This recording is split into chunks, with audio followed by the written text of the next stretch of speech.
So hello friends, welcome to another video of stock market. आज हम discuss करने वाले हैं अदानी ग्रुप के बारे में। जी हाँ, आज मंडे है एंड मार्केट ओपन होने के साथ साथ ही within half an hour market में जो अदानी ग्रुप के सारे स्टॉक है उसमें बहुत बड़ा गिरावट हमने होते हुए देखा। इसके पीछे क्या रीज़न है एंड क्या इस गिरावट में आपको बाई करना चाहिए, सारी चीज़ों का एनालिसिस करेंगे, तो वीडियो को एंड तक ज़रूर देखिएगा। तो सबसे पहले जान लेते हैं, ये वीडियो जब मैं बना रहा हूँ सो एट दैट मोमेंट 9:45 बजे हुए हैं एंड अदानी ग्रुप के जो स्टॉक है जिसमें अदानी ट्रांसमिशन में 5% का लोअर सर्किट है, अदानी ग्रीन में 5% का लोअर सर्किट, अदानी एंटरप्राइज में 15% का lower circuit and Adani transmission अभी ऑलमोस्ट 18% से भी ज़्यादा गिरा हुआ है, यानी इसका प्राइस जो है वो 799 से भी नीचे ट्रेड कर रहा है। इसके पीछे क्या रीज़न है एंड आगे जाके स्टॉक और कितना गिरेगा ये हम इस वीडियो में डिस्कस करेंगे। तो सबसे पहले जान लेते हैं क्या रीज़न है। सबसे पहले हम देख लेते हैं दो ट्वीट्स को, जिसमें सबसे पहला जो ट्वीट है वो सुब्रमण्यम स्वामी ने किया है 10 जून को 2021 को, जहाँ पे उन्होंने ये कहा है leaked file show against Adani Global PTE involved in suspicious transaction black money allegations against Adani Group। इस ट्वीट का बारे में हम सभी जानते हैं। इस ट्वीट के जरिए सुब्रमण्यम स्वामी ने यह इंडिकेट किया है शायद सेबी को अदानी ग्रुप में कुछ ब्लैक मनी रिलेटेड ट्रांजैक्शन के बारे में पता चला है। इसके बाद ही ट्वीट आया सुचेता दलाल का बारे में हम सभी जानते हैं। 1992 में जो स्कैम हुआ था हर्षद मेहता का, उसको सुचिता दलाल ने ही एक्सपोज किया था। नाउ सुचिता दलाल ने भी एक ट्वीट किया जहां पे उन्होंने ये बोला है another scandal hard to prove outside the black box of information available with SEBI tracking system is the return of an operator of the past who is relentlessly rigging prices of an group all through foreign entities. His specialty and that of a former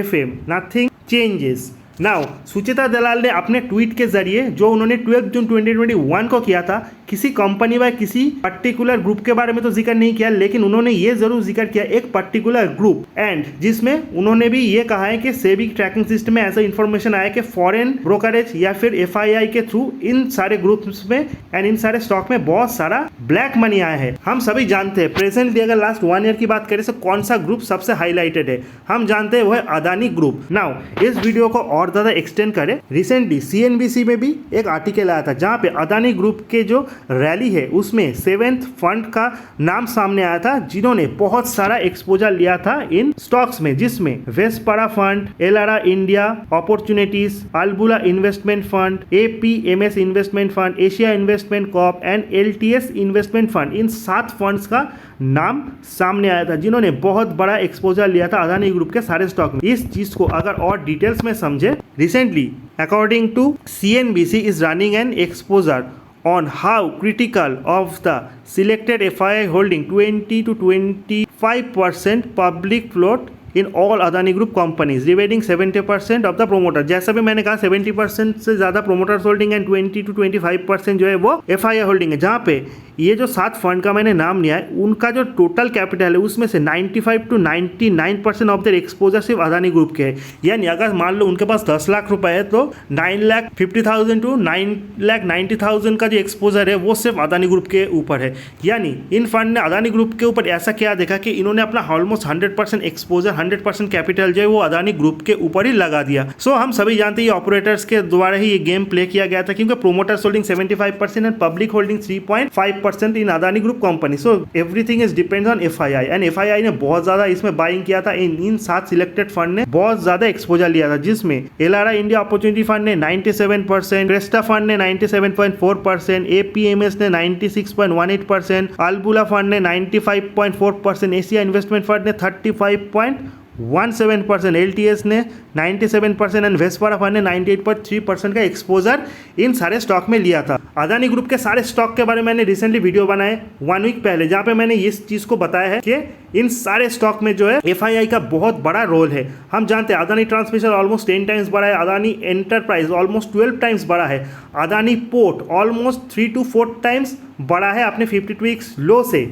and सबसे important बात है Adani group के और भी जो stock है, या Adani green, Adani power, इन सारे स्टॉक में हमने बहुत बड़ा रैली देखा in the last 1 year. Now इतना अदानी ग्रुप के स्टॉक में क्या हो गया कि लास्ट 1 ईयर में सारे स्टॉक में इतना ज़्यादा रैली हो गया। सो नॉर्मली जो एक्सपीरियंस ट्रेडर या इन्वेस्टर है उन्होंने तो बहुत पहले ही इन स्टॉक में एंट्री ले लिया था। अदानी ग्रुप का प्रॉब्लम यही कि अदानी ग्रुप का जो स्टॉक्स है उसमें पब्लिक होल्डिंग बहुत कम होता है। मैक्सिमम जो अदानी ट्रांसमिशन, अदानी एंटरप्राइज, इन दोनों कंपनीज में प्रोमोटर्स होल्डिंग ऑलमोस्ट 70% है एंड उसके बाद DII FII होल्डिंग बहुत ज्यादा है, यानी almost 22 to 23% and public holding 3 to 4% है।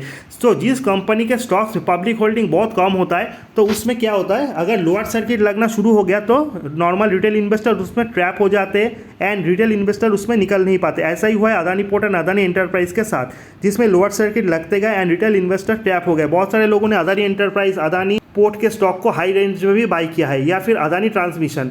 रिसेंटली तो अदानी एंटरप्राइज को लेके एक पॉजिटिव न्यूज़ भी आया था, जिसपे आज मार्केट में ये स्टॉक रिएक्ट भी करने वाला था। वो था अदानी सीमेंट के बारे में जो अनाउंसमेंट था, लेकिन उससे पहले ही इसमें इतना बड़ा गिरावट आ गया एंड लोग इसमें ट्रैप होते गए। मैंने इससे पहले जो वीडियो बनाया था उसमें मैंने ये बोला था कि आप इन स्टॉक में ज़्यादा सतर्क रहें and don't buy in that particular level. अगर आपको बाई करना है, Adani port is a very good stock, but इसको करेक्ट होने दीजिए। 700-600 रेंज पे अगर ये मिलता है तो उसमें एक्यूमुलेट कीजिए, लेकिन अपना 100% कैपिटल कभी मस्ट इन्वेस्ट कीजिए। हुआ यही है कि मार्केट ओपन होते होते ही सभी ने ये प्रेडिक्ट जरूर कर लिया था कि सुचिता दलाल ने जो ट्वीट किया है उसका क्लियर इंडिकेशन अदानी ग्रुप के ऊपर ही है एंड इसीलिए मार्केट ओपन होने के बाद ही इन स्टॉक में लोअर सर्किट लगना शुरू हो गया, जिसमें सबसे ज़्यादा खामियाजा भुगतना पड़ा अदानी पोर्ट, अदानी एंटरप्राइजेस को। हालांकि और जो स्टॉक है उसमें भी लोअर सर्किट लगा हुआ है, तो टिल द मार्केट क्लोज ये स्टॉक और गिरते या फिर थोड़ा बहुत रिकवरी इनमें आता है, ये तो देखने की बात है। लेकिन this is a very serious issue. जिन लोगों ने बाद में इसमें इन्वेस्ट किया, यानी बहुत हाई प्राइस में जिन रिटेल इन्वेस्टर ने इन स्टॉक्स में बाइंग किया है, वो तो पूरी तरह से भी ट्रैप हो गए। नाउ जब थिंग्स विल गेट नॉर्मल, उससे पहले वो इससे निकल नहीं पाएंगे। जिन लोगों ने अदानी पोर्ट में इन्वेस्ट किया है उनको ज़्यादा पैनिक करने की ज़रूरत नहीं, क्योंकि Adani port is the very good company comparing to all other company. अगर ये स्टॉक गिरता है तो आप वेट कीजिए, 20% गिरने के बाद थोड़ा एक्यूमुलेट कीजिए, थोड़ा एवरेजिंग कीजिए एंड जो फ्रेश इन्वेस्टमेंट करना चाहते हैं वो भी थोड़ा बहुत इन्वेस्टमेंट कर सकते हैं, लेकिन नॉट योर 100% कैपिटल। आप 30% कैपिटल इन्वेस्ट कीजिए, रेस्ट ऑफ द कैपिटल आप तब इन्वेस्ट कीजिए जब ये स्टॉक और गिरता है। अगर ये स्टॉक गिरते गिरते अभी 700 से बाई चांस 600, 500 की लेवल आ जाए, so that will be the good opportunity, तब ये एक एट्रैक्टिव प्लेस हो जाएगा।